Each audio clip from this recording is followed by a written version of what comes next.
Grabe si Joker mga idol, oh. Kahit natalo pero maganda talaga ang ginagalaw, oh. Matangkad pero magaling mga kanyang pivot post. Magaling pa sa assist. Kailangan pag inassistan kay pasok mo kasi sayang. Ito pa, oh, pass break malupit kasi mahaba. Ayan, oh.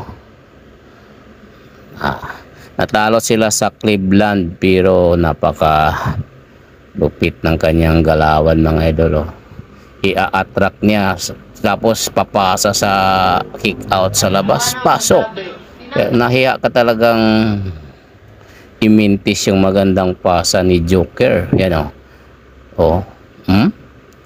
Tapos pwede ring tumira. Wala. Pasa sa ilalim, slam dunk, pasok. Dito naman sa kabila kasi triple double siya. Tapos ganyan, oh. Oops, pasok. Ali Hope, ang galing talaga ni Joker. Kaya triple double dito siya mga idol. Umiscore siya ng 27 points, 13 rebounds, 14 assists. Kaso natalo lang sila ng Cleveland Cavaliers sa score na 149-135. Pero maganda ang kanyang ginagawa mga idol. Yan, oh.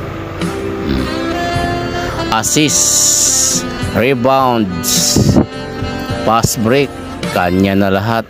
Ayun pang gusto mo sa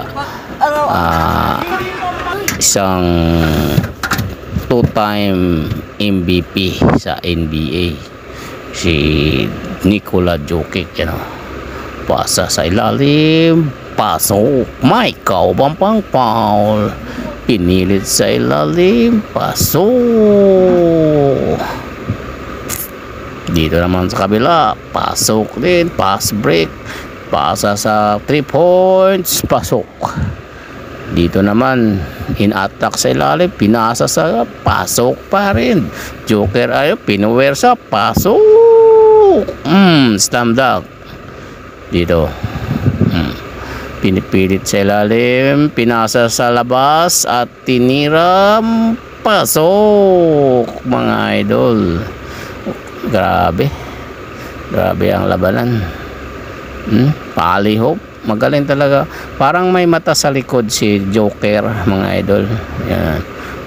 Pasok na naman, napakalupit. Dito naman ilalabas naman sa labas.